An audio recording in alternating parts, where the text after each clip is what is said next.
Thank you for joining us for this episode of Camp Conversations. I'm your host, Chelsea Bresnahan, and today's guest is a previous winner of Volunteer of the Year here at Camp Freedom, Dr. Tony LaBarbera.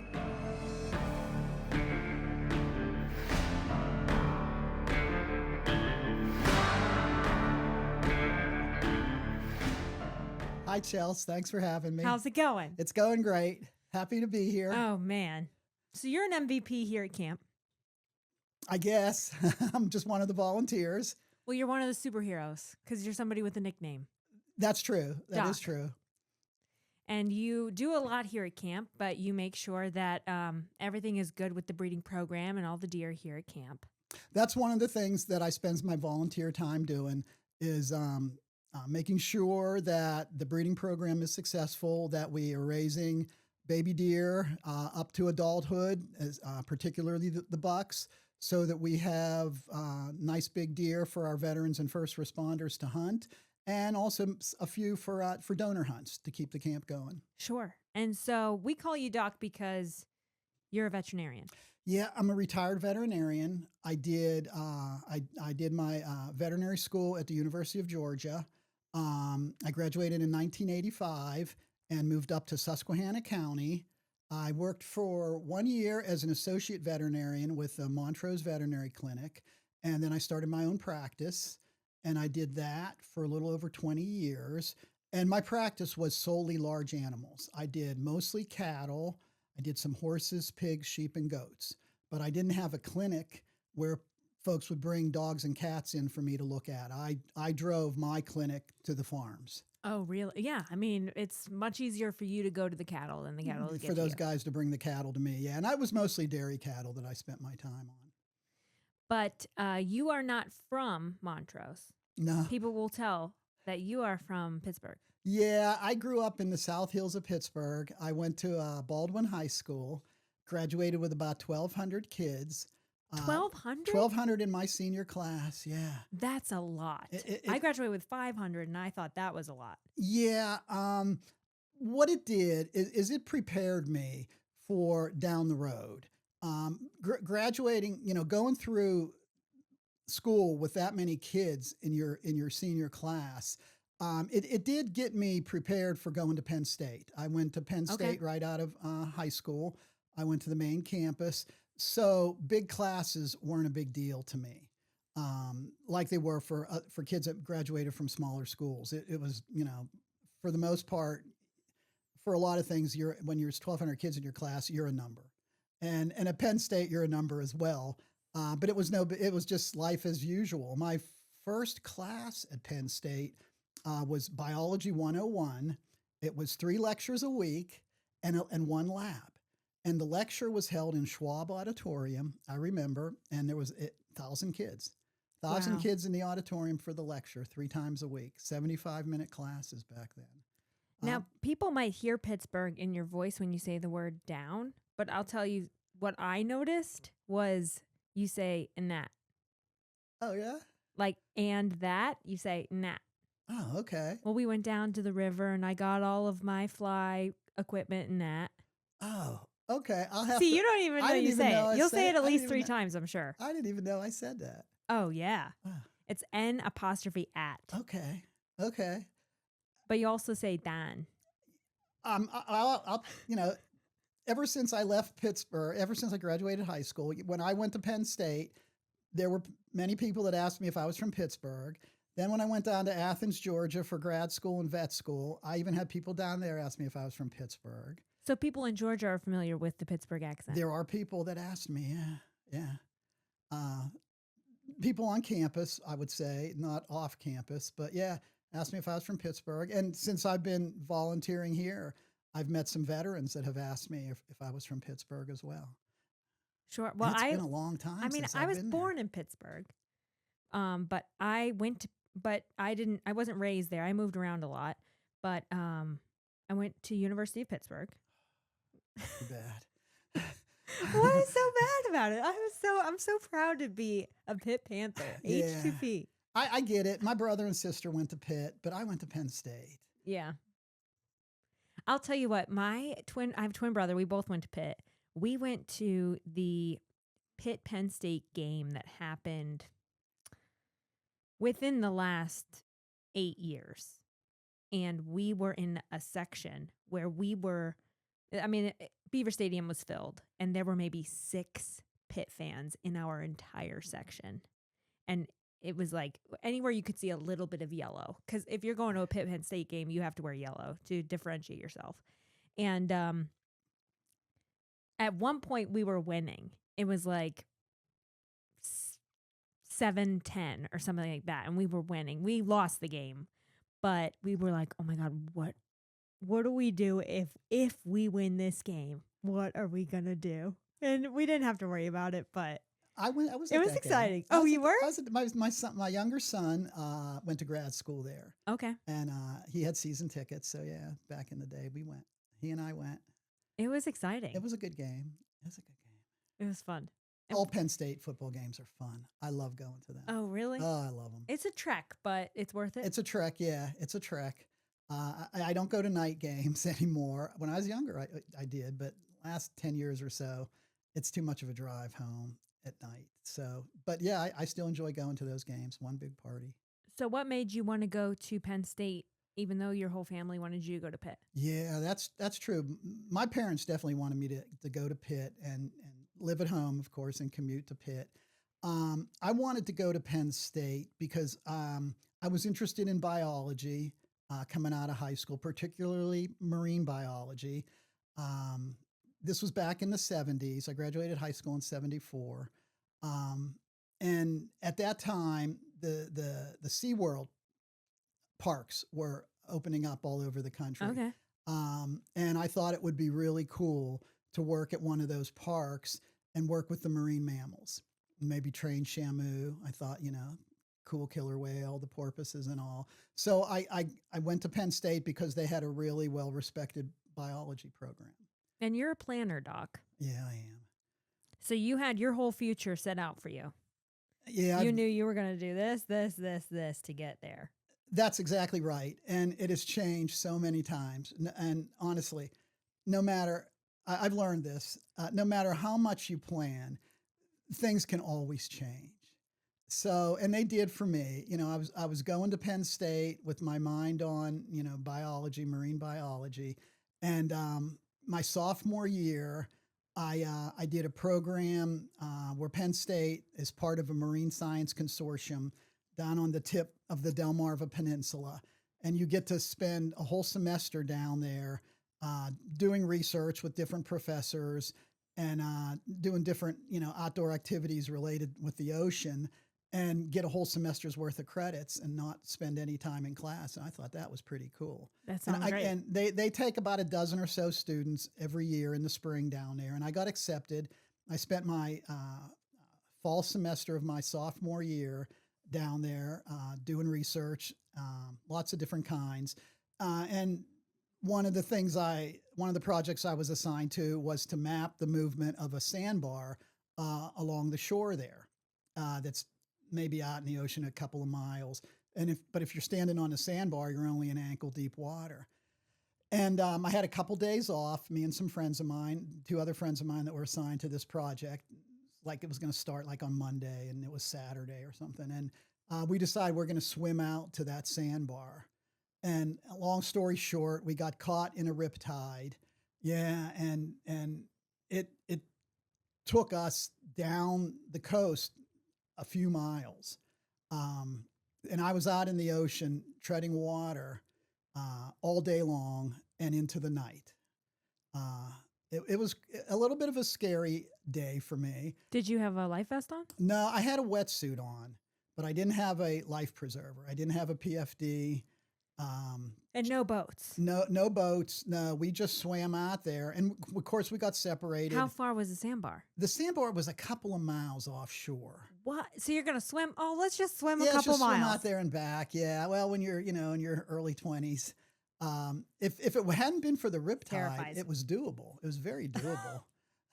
So. Oh yeah, it was doable. So I was the poorest swimmer of the 3. So I got swept down the coast. I was on my way to Cuba, I guess, the way that current was going. And Yeah, I got swept out. I was out in the ocean the longest, but it was first thing in the morning when I went in the water, and it was well after dark when I got out. And a couple different times, um, I thought I wasn't sure I was going to make it back, but one time in particular, I did, and I know I've told you this, Chelsea. I did see a shark fin out there coming my way, and it was just a big, tall, black shark fin that at the time I thought the worst. I just assumed this is some great white or How did you something. know it wasn't a whale? I didn't think about whale. Okay. I was thinking shark. And I don't know why I I didn't. mean, when you're in the worst case scenario, Yeah, there's no way you're like, oh, don't maybe it's a worry, it's whale. just a whale. Yeah. Um, and I actually saw that fin coming towards me, and I didn't feel the animal, but I got pushed to the side somewhat. It was that close to me when it swam by, and it was that big. And I later found out, I did some research and whatnot, and it was a basking shark. They're not man eaters, but they're still, if you get caught in its mouth, it's bad.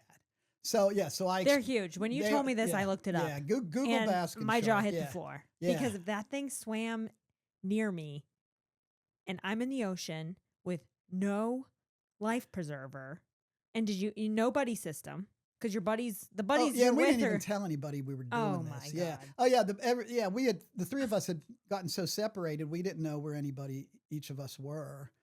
Um, so I got through that. I'm still thinking it's a man eater. So I'm like reluctant to tread water. Even I didn't want to attract it back, but after a while you have to do something. So I So started what treading. hour in the process are you here? I Was would it say nighttime? no. This is probably the middle of the afternoon. Okay, so I'd been you out went there out a there at number of hours 8 already. a.m. Yeah, something like 8 or 9 o'clock in the morning. Yeah, now it's probably 2 or 3 when I had that little incident. and you can't see land?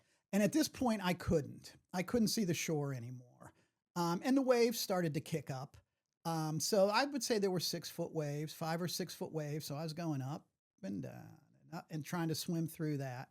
And yeah, I do remember at one point I saw a shrimp trawler out in the ocean more, and I thought about possibly swimming to the trawler, but I thought by the time I got there it would be gone, and so I didn't do that. I kept Was it swimming. close enough to yell? No, no, it was little tiny on the horizon. Oh my God. Yeah, This big. yeah, it was quite small. It was that far away, but I do remember seeing that, and it was close enough that I could distinguish it with the booms going out that it was a Okay. shrimp trawler.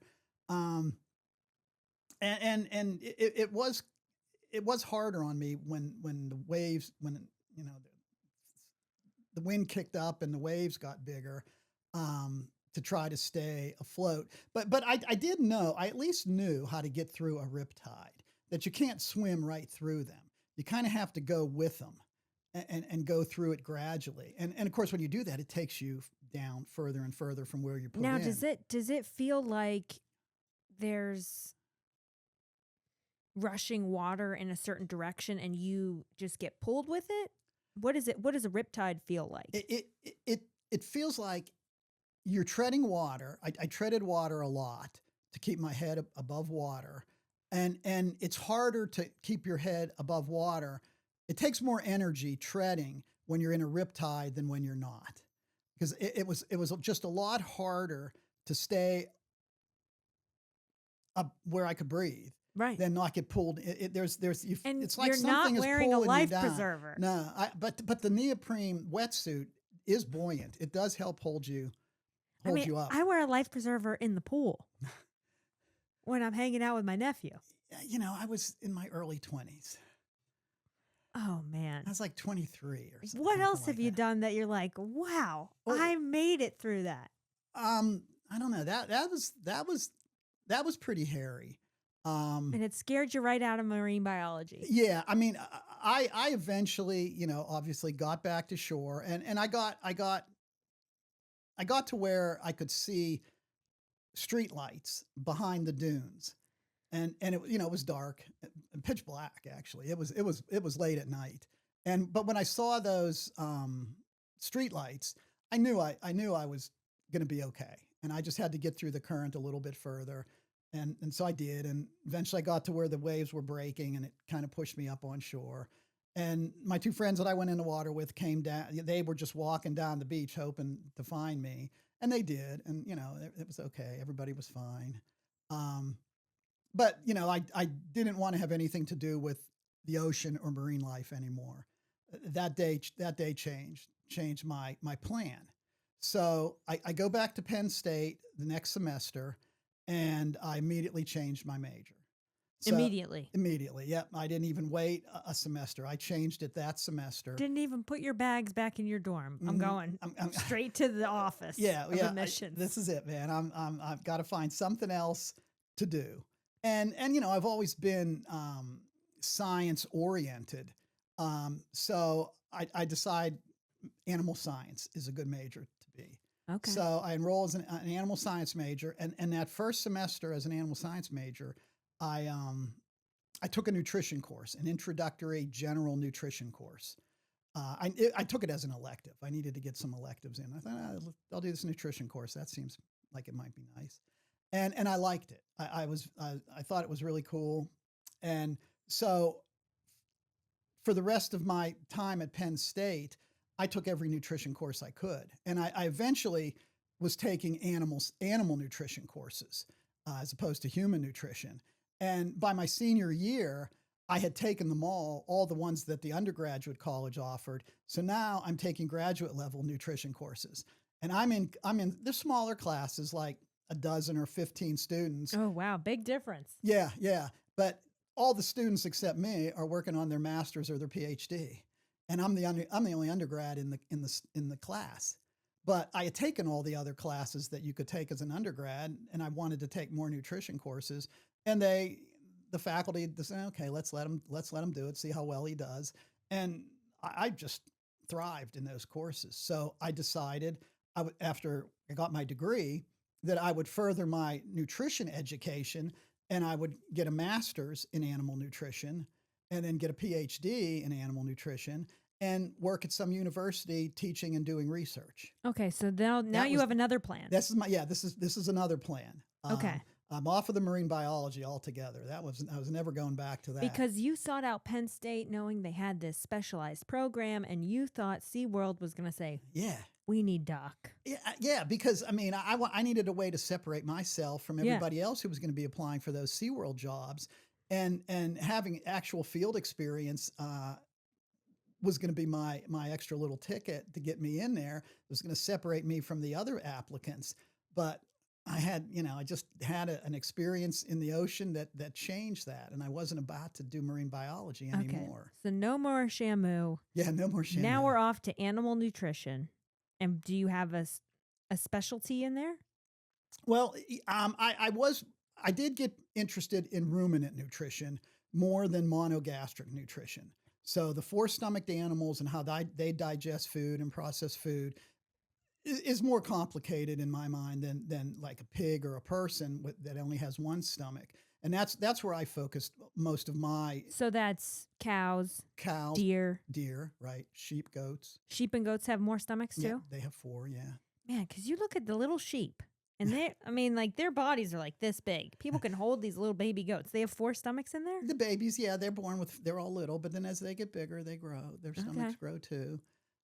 So now I have this plan where I'm gonna get these two advanced degrees and get a job at some university, continue doing research, and do some teaching to undergrads. And so originally got accepted to South Dakota State University to work with beef cattle. And later on my senior year, I got a call from the University of Georgia. Um, Financially, the offers were both pretty good. But at Georgia, I would be working on dairy cattle. At South Dakota State, I was going to be working on beef cattle, and I liked the dairy cattle. That's kind of where my focus, my interest was. So I ended up accepting the position at Georgia and going down there. And I had two major professors, co-major professors down there. They were fantastic people to work with. And I spent 2 years working on my master's. During that time, I spent most of the time in Athens, where the main campus is, the University of Georgia's College of Agriculture is. But I spent 5 months down in Griffin, Georgia, where the university has an experiment station there. And that's where I did my research.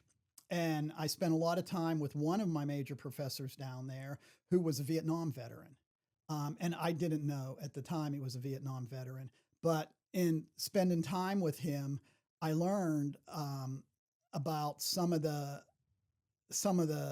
things that some of the Vietnam vets went through, Hmm. and my major professor went through some pretty traumatic experiences there in the jungle, and so I learned that coming back from military service cannot be easy. Sometimes it's very difficult. So that was my first exposure to veterans coming home, leaving the military, but not being the same because of some of the things they experienced it while they were in the military. Um, and but then I completed my master's, and during that time, I just I just didn't feel this was the right course for me long term.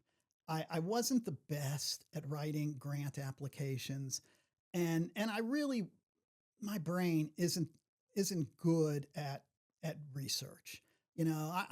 I'm much better at reading somebody else's research and applying that to whatever I'm doing than coming up with the research on my own.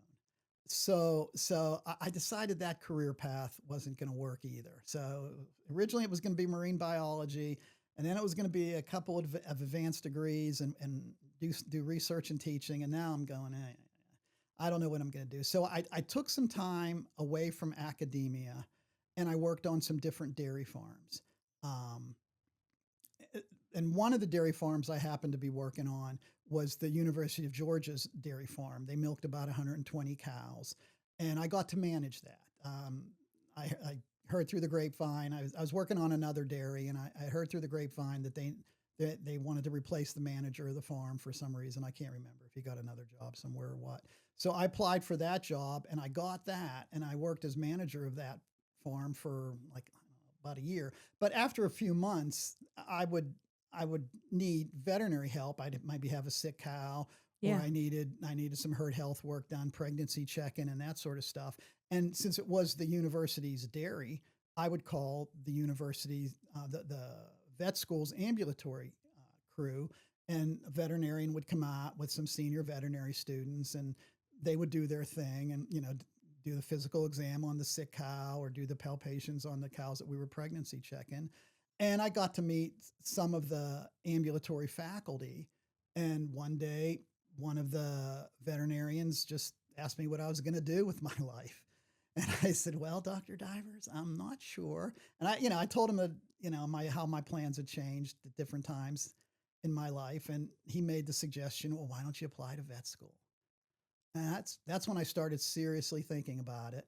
And obviously I did. A few months later, I got my application in, and yeah, I got accepted, and did my 4 years, did an externship in Wisconsin, and moved back to Pennsylvania, although not the same part of Pennsylvania where I grew up.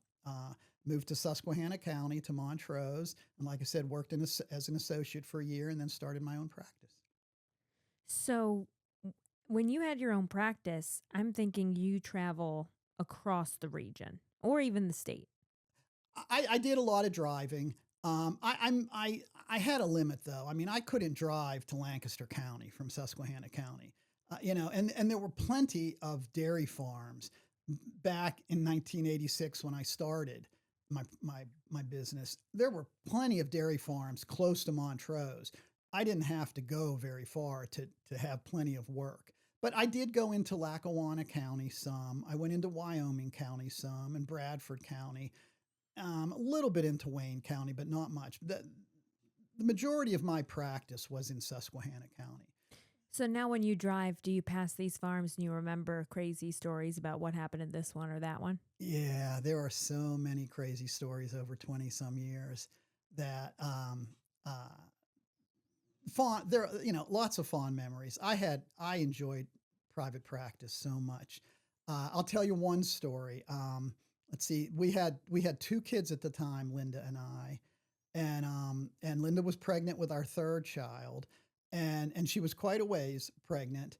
And I got a call one evening. It was in February. It was cold as could be Oh outside. man. Yeah, and I got a call from a farmer in Springville, which is just 10 miles south of Montrose, that they had a cow that was due pretty soon, and she hasn't been able to stand up in a while. And I'm, oh, jeez. Now And there isn't like a season like deer where cattle have babies. right, They could have them at any time. right. After they have a baby, a lot of times they won't come into heat because they're making a lot of milk and are Yeah. in a negative energy balance. They're losing more energy in all the milk they're making than they can possibly consume. So you're not going to come into heat if you're in a negative energy balance. But then after a while, they catch up, and a lot of times they will start cycling 2 months or so after they've had their baby. Okay. And so, then they'll start having heats while they're being milked, and that's the time to start getting them bred back again. Okay. Because you want to have them pregnant. You don't want to wait too long to get them. Because they need to have another baby to start making more milk again. Right. So, I was just thinking this. Sometimes they're seasonal, but cattle but aren't. cattle are not. Cattle Okay. aren't. No, cattle aren't. So it's February, cold as can be. Cold as can be. I had a funny feeling. I don't know. I just had a weird feeling. I can't describe it. And Linda's sitting on the couch, and I said, "How are you feeling, dear?" And she said, "I'm fine." I said, "Well, I might be a while. I have to go down to Springville and check out a cow that's not doing good, but is very, very pregnant." And she said, "Go, take as long as you need. I'll be fine. Don't worry." So, okay. And I hop in the truck and I drive down there.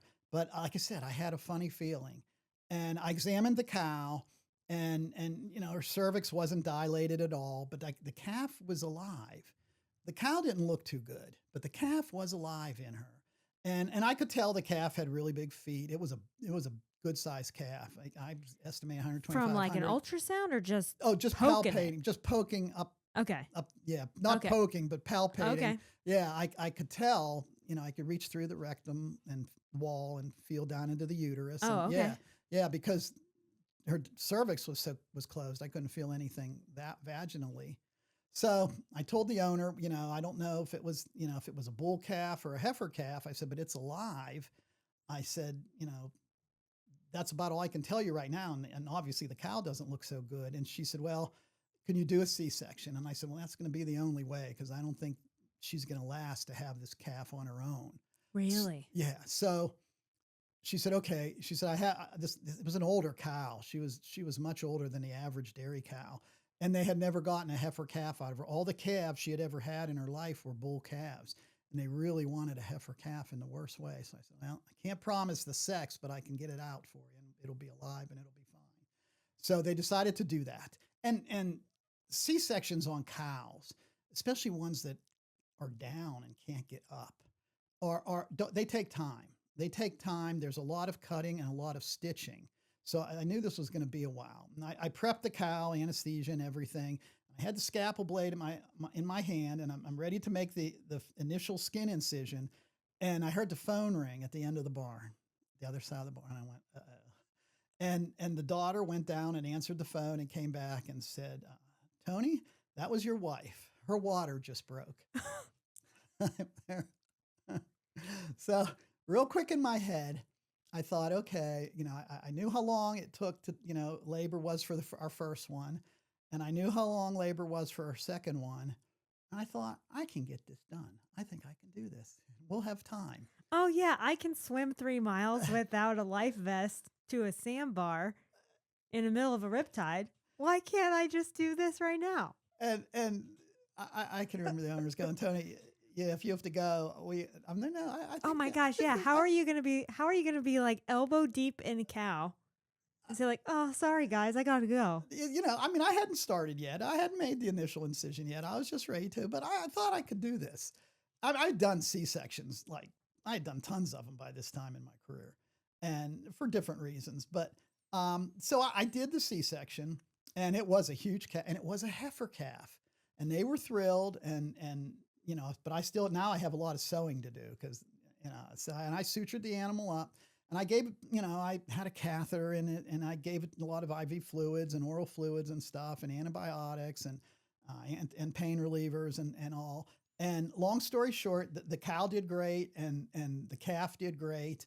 And now, I didn't know long term how they were going to do, but I'm driving home after I got her all stitched up and did the post op treatments that I felt were necessary. And I got home, and Linda's pacing back and forth because her water had. I said, just sit down. And this is baby number 3. This baby number 3, yeah. So we've been through this. But I feel like, I mean, I don't know from experience yet, but the higher number the pregnancy, the easier the birth might be. Yeah, the shorter the labor. The shorter the labor, yeah. Yeah, but I had done that math in my head. I kind of figured about how many hours we had. Okay. And I knew how long it took to drive up to Binghamton to the hospital. And I thought about calling an ambulance, but I thought we had time. I thought we could do this. So I took a shower. I know. Linda. Oh, honey, sorry. I know that you've been waiting for a while. Let me take a shower real quick. Yeah, I had you, done the I math. mean, you were. Yeah, I was up would to my want a shower armpits too. in cow abdominal contents. Yeah, and I needed to take a shower, so I took a shower, and we hopped in the car, and we were driving up to Binghamton, and we got there. They were expecting us. We had called ahead of time and all, and I pull up to the emergency entrance, and they got the wheelchair there already, and Linda hops in, and I go park the car, and I came back, and it was 20 minutes from the time we pulled up till Nick was born, till our third child. So it all worked. I did the calculations. I knew about how much time we had. I didn't mean to cut it that close, I'll admit. 20 minutes. I got her there in time, but I only had 20 minutes to spare. Wow. So I thought that was a pretty efficient use of time that night. You got a lot done. I got a lot night. done that night. Yeah. There was no wasted minutes. It was all pretty efficient. There was no waiting, no Yeah. hurry up and wait on that one. Yeah. No hurry, wait. Yeah. So yeah, but that, I did a lot. In practice, I had a lot of stuff like that, unusual things, difficult deliveries that I would have to reach in the cow and figure out why she can't have her baby, breech birth or something, and then straighten out the hind legs so you can get them and all. One of the most common reasons I would get called out, at all hours of the day and night, was for a cow who was in labor, but nothing was showing coming out of her, and I would reach in and just palpate to figure out what's going on, and her uterus was actually tours, just like twisted, 360 degrees. Yeah, so the birth canal gets kind of cut off. It's a very common occurrence in cattle, and I don't know what causes it. Nobody knows what causes it, but early on in my career, I figured out how to fix it, and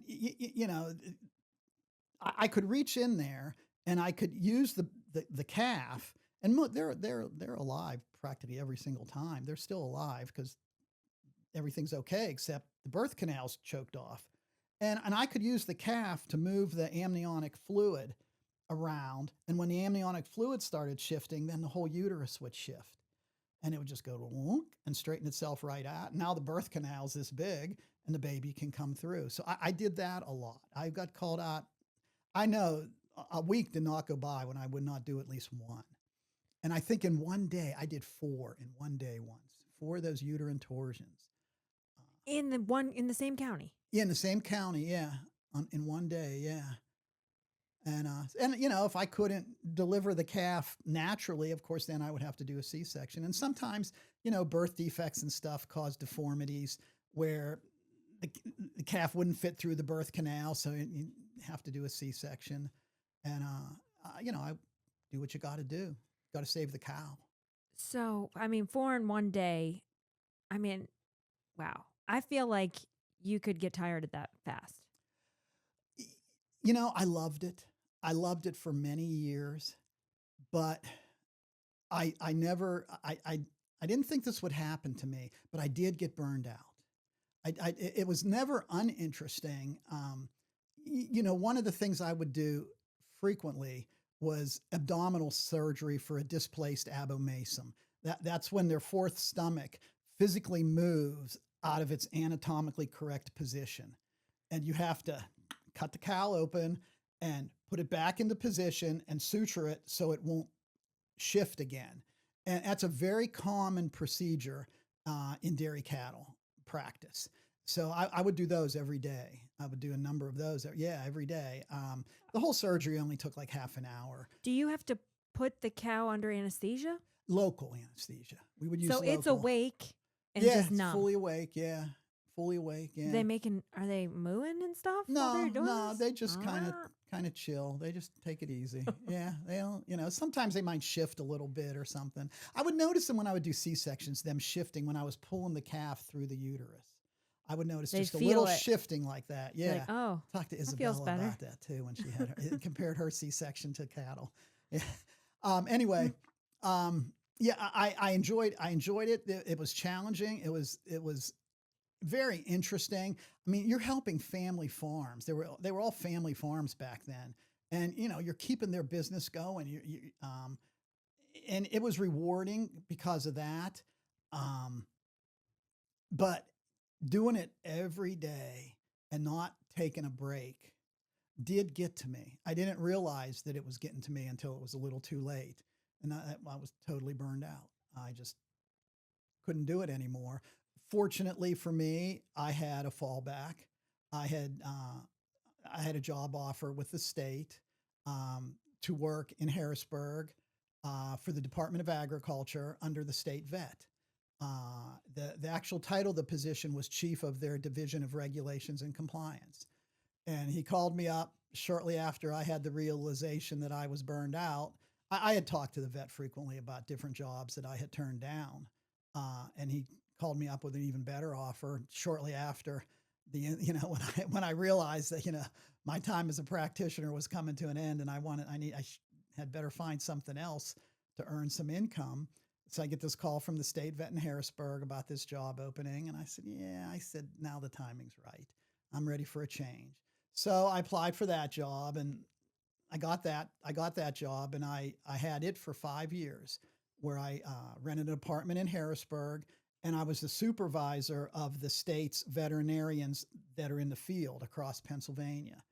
And I enjoyed that job because I had some input on the Department of Agriculture's policies related to preventing the introduction and spread of animal diseases. And, a lot of what the laws and the regulations for that were old and outdated and the science had changed. So I had a lot to do, or I had some to do with rewriting the laws and the regulations, like towards rabies, for example. Okay. We learned a lot about how effective the rabies vaccines are from the time in 1986 when they were first written. They're a lot more effective than we ever could realize. And we learned a little bit more about how the disease works. How long does it take after an animal gets bit by a rabid animal before it starts being rabid itself? So we could adjust the lengths of the quarantines of exposed animals and that based on the current science. So I enjoyed doing that part of changing the laws and the regulations, but it was in Harrisburg. So that's a lot of windshield time. Yeah. I renting an apartment down there and staying down there for a few days and then coming home and then driving back. Like I said, I did that for 5 years and you can't, that was it. I'd had it. But fortunately for me, I seem to always.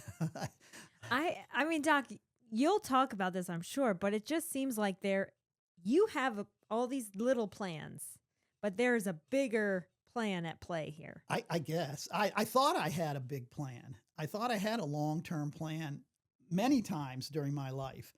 I have felt I had a long-term plan. I was going to work at SeaWorld, or I was going to work at a university, or I was going to have, my own practice till I retire. But even though I had these, what I thought were long-term permanent plans, life sometimes throws you something that you're not expecting. I never expected to get burned out to the point where I didn't want to do a job that I loved 20 years ago, and I just, I never saw that coming. And now here I've worked in Harrisburg for 5 years and I still loved the job, but I didn't want, we wanted to, my wife and I wanted to still be connected to Montrose. And this job was based in Harrisburg. Mhm. And so, fortunately for me, I always managed to land on my feet somehow. One of the veterinarians that I was supervising, who worked out of Tunkhannock in Wyoming County, was retiring. So, although it was a step down the ladder from the current position I had, I asked the Secretary of Agriculture and the state vet, I wanted to take this voluntary demotion. And, at the time, there wasn't Skype or anything like that where I could maybe do the Harrisburg job from Montrose. Right. We had conference lines. That's all we had. And honestly, to back up, I did try to do the Harrisburg job from Montrose for a short while. And I can remember I was on a conference line in a meeting with folks from another state agency, and they're passing around a handout. Well, I'm just on a conference line. I can't see what's on that handout. And the Secretary of Agriculture asked me what I thought about that. And I said, Mr. Secretary, I have no idea what just got passed around that conference room. I'm here. I'm 150 miles away. And he, oh yeah, right. I forgot. He said, and that convinced me right there I couldn't do the job remotely. There's just no way. So that's when I applied for the regional vet position, and I got that. I guess they didn't want me to leave the department altogether, and I did that job. Oh, let's see, about 15 or 16 years, I think. I think I did that job for 16 years. And in that time, I met Matt Geddes. Okay. One of my responsibilities was to inspect all the deer farms in the 10 counties in the northeastern corner of Pennsylvania that I covered. And I think it was 2018. I'm in the office there in Tunkhannock, and Matt calls, and he says he tells me what Camp Freedom is and what he's doing. He's going to put up a fence and have some deer behind it and all. And he wanted to know what permits and licenses he needed. And I was impressed because at the time everybody thought the Game Commission regulated the deer farms. And I don't know, a number of years, 10 or 15 years before that, they had, but then it got transferred over to the Department of Agriculture. So I said, man, I'm impressed. You got the right number here. And he said, well, I just need to know what I need to do and what are the rules. And I said, well, do you have a few hours? And he chuckled. And eventually we set up a meeting, and he came into my office, and I sat down with him for a few hours and explained all the rules that he needed to follow in regard to the Department of Agriculture's CWD monitoring program. And that's how I got to meet Matt in 2018. And I would come here to Camp Freedom a few times a year and do his inspection, that the state required to do. There's record keeping, there's testing, inspecting the fence. There's a number of things that need to be done. So I would come here a few times a year and do his inspection. And then after doing that for about 5 years or so, I retired. And Matt, bless his heart, I didn't talk to Matt, I don't think, at all during the following year. And then he called me up and asked me if I wanted to come out here and if I would help, with his deer breeding program. And I thought about it for a short while, like 20, 30 seconds maybe. And I said, well, let me call you back. Let me think about it a little longer. And so I hung up the phone, but I knew right away I was calling him back, that I would do it. And so that was my first volunteer experience here, was coming out and meeting the staff, meeting the staff and the volunteers that help with the deer breeding program, get to know them and get familiar with what camp was doing at the time and, what we could do to possibly make it better. So that's what I've been doing since I retired. I guess this is my third year here doing that. Okay. Yeah. And but you're also involved in the fishing program. Yeah. So you went back to marine life. We well, brought you back kinda. to the waters. Freshwater. Freshwater. Yeah. We don't mind freshwater. Yeah, I don't mind freshwater. That's fine with me. But yeah, I think it was one of my first days out here working, and discussing and getting familiar with the folks that worked with the deer and how they were being managed, how the deer were being managed, that I met Mike Burkhart, who had recently been hired as the fishing programs coordinator here. And Mike and I hit it off immediately. Um, we became really good friends really quick. And he and I just started spitballing, throwing ideas around about what we could do to build fishing programs here that would help disabled veterans and first responders. And so, yeah, since early on, since the first day that I started coming here and working with the deer, I've been working with Mike on the fishing programs. And what do you like most about the fishing program here at camp? I, there's no question. It's working with the veterans and seeing and the first responders that are struggling, um, physically or mentally. Working with these guys and helping them heal, even if it's just a little bit, and seeing how grateful they are for the help. They don't expect anything. They don't think that they have any right to anything, but they're very appreciative of any kind of help we can offer them. And me and Mike and the other volunteers that are helping on the fishing programs, I know all feel the same way. And to help these guys to just see them get better and see them appreciate a little bit of help is very rewarding. And it's not like you are a shrink. You're not that kind of doc. Yeah. People might be thrown off when we say, "Oh, doc's coming with you." And they're like, "Oh, don't send a shrink my way." No, it's not that kind of doc. Yeah, It's an animal doctor. That's true. And yeah, I have no experience, no professional experience on treating folks suffering from PTSD. Which is much more common than I thought, but I've learned from coming to Camp Freedom that it's out there, and our veterans and our first responders who have been through some trauma suffer from it. But I have no training on how to deal with it. But I've talked to Matt, I've talked to Jamie, and those guys are very knowledgeable about how to talk with these guys. And sometimes you don't even have to talk; you just have to listen. And over the years, I think I've learned more about when to listen and when they want some feedback. And sometimes when we go down to the river to fish, we might fish for half an hour and talk for an hour and a half. Sit on a log and listen to the river and talk. And sometimes I do, just believe it or not, do a lot of listening. So I've learned. I think a lot of people at camp might be surprised. Surprised at that. But ask the Doc veterans. is known to be a conversationalist. Yeah, ask the veterans. I can listen as well. And yeah, and over the years, I really feel I've gotten better at helping those guys that have been through it, have been through some really traumatic experience, and they have PTSD. Doesn't mean they can't function. It just means they need to heal. And getting out in nature with friends, and a lot of these guys are my friends. Mm-hmm. I fish with them away from here. It's kind of neat. So yeah, I think I've learned a little bit about how to treat them.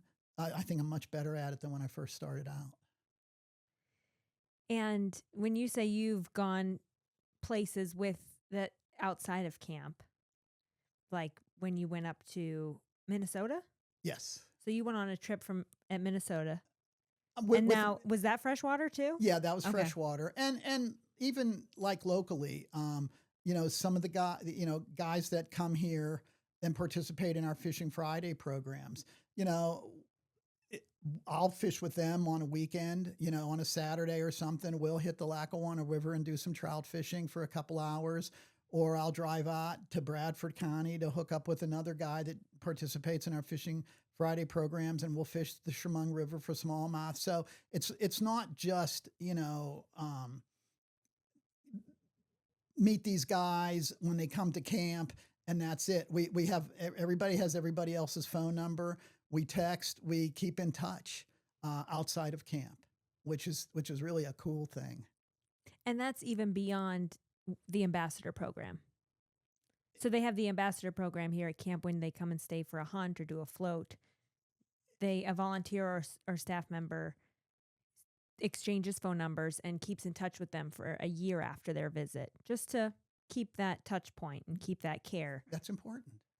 That's important. Yeah. That's a big part of what camp does. Mhm. Yeah, yeah. In the fishing program, there isn't that, but there's exchange of phone numbers, and guys keep in touch. There's just an incredible communication system, and it's it's like Mike Burkhart has started a fly tying class. There was one there today over at the garage, and some of the guys that are participating in that will text ideas about different materials they're thinking about using, or what size hook should I use with this fly and that. And the volunteers or the staff that have been doing that for a while will text back. So the folks that participate in the fishing programs communicate pretty good. And it's good because that lets the volunteers and the staff know that those guys that came to camp to get better are doing okay. Right. And I mean, we've even been on a fishing Friday together where we've seen somebody kind of come in, they're pale as a ghost, they're reserved, they've been through something traumatic, and then all we do is go a couple miles into the woods and net a couple trout, Yeah.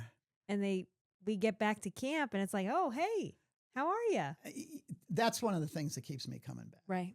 I've seen guys come on a Friday morning, and you could tell it was very difficult for them to come. I've seen guys pull up here and turn their car around and drive back home. They just couldn't do it. And but if they can do it and they get out of their car and they come in the garage there where we're having coffee and cinnamon rolls and stuff, but you can tell the guys that are new, even yeah, the face you haven't seen before, but they kind of stand off by themselves and they're very reserved. And everybody, the regulars and the volunteers and the staff do everything they can to make that person feel comfortable. And then after a little while, we get all our fishing gear together, we hop in the bus, and we all drive down to the river together.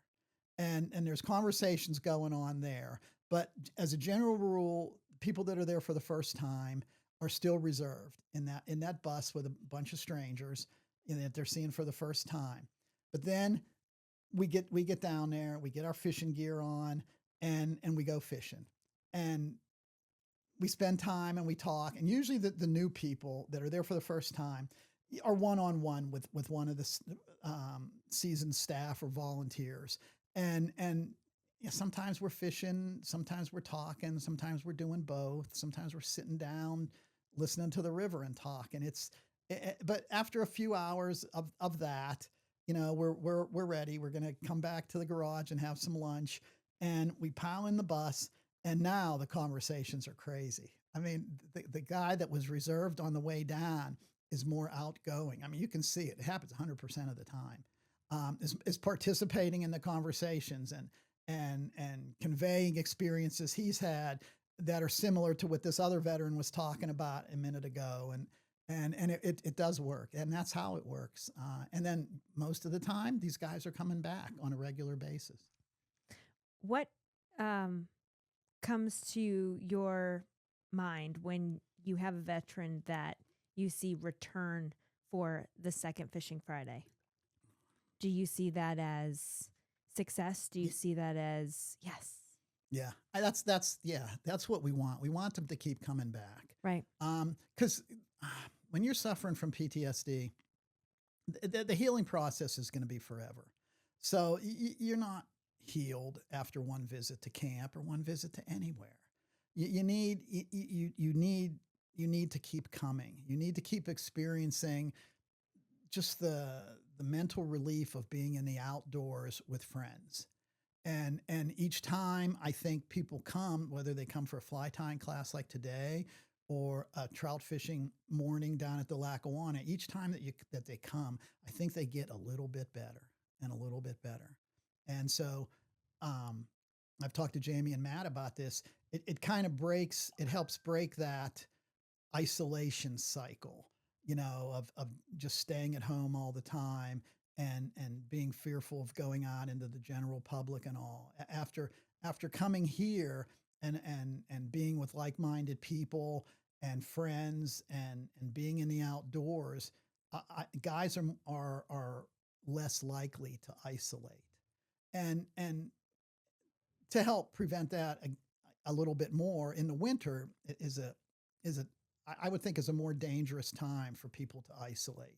So in the winter we have ice fishing days up here at camp. That's my favorite.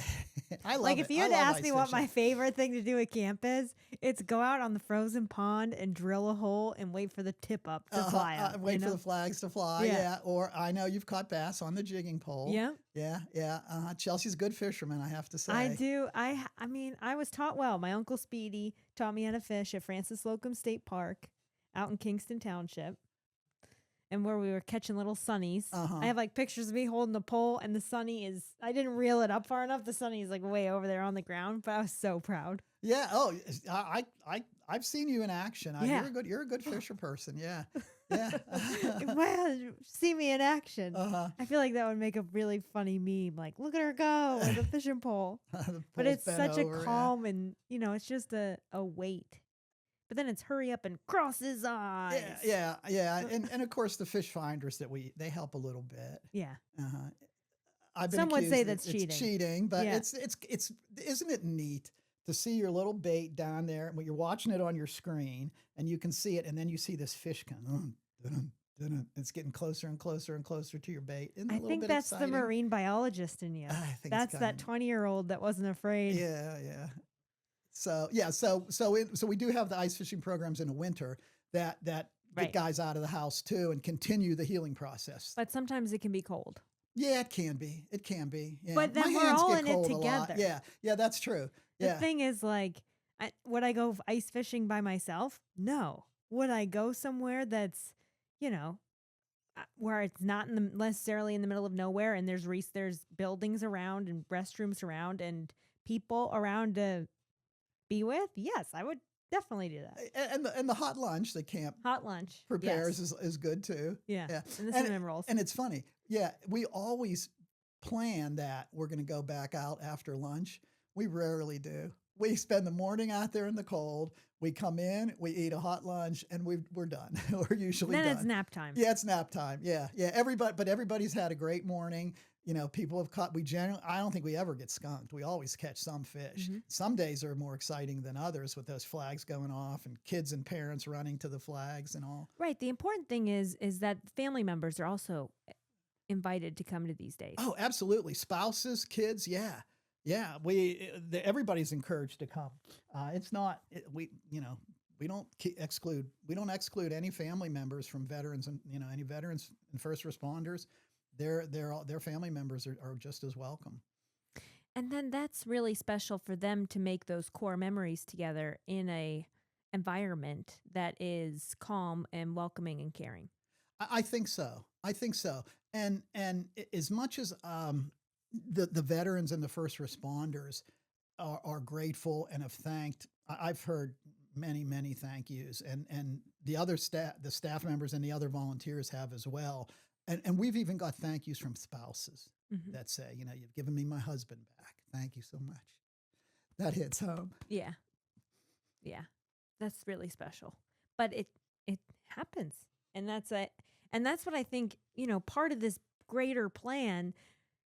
I feel like there was some kind of divine intervention for you to bring you here because you've been such an integral part in so many aspects of camp that heal so many people. Because not everybody hunts, not everybody likes to go fishing, but you've implanted yourself in those two programs here and really made a difference and helped us sustain and grow. Well, I hope so. I've tried. And I wouldn't sell yourself short, Doc. I've given it my best shot. I'm not giving up yet. I'm not giving up ever, actually. But from the first day that I came here to help with the deer program, the staff did not know me. G did not know me, but it was like I was his family right from the start. And Frankie and all the guys, all the staff and all the volunteers treated me like family. And, if you get treated like family, you're going to treat other people. It's like Jimmy Greenlee says, good finds good. Yeah. So I have felt that family relationship here. I've tried to do the same for others that are coming here for the first time, and I enjoy it too. It's fun. I mean, I enjoy seeing the deer program get better and better and better. I enjoy seeing the fishing programs get better and better and better. And I enjoy seeing the guys that benefit from those getting better and better and better. So that's why I keep coming back. I drive an hour to get here. Yeah. Well, we are so happy to have you, Doc. Thank you so much for sitting down with us. Time flew by, man. It did. We're an hour in there. Are we an hour into that? Yeah. Okay. I mean, I think I'm the good. guys upstairs will be surprised that Yeah. I think their over and under was probably an hour and a half. We'll see who won the bet. Yeah, we'll see. Yeah. Well, thank you so much, Doc. Thanks, We Chelsea. love having You're you great here. to work with. You and Rob are fantastic people. Oh. Thank you. Thank you. Thank Okay. you.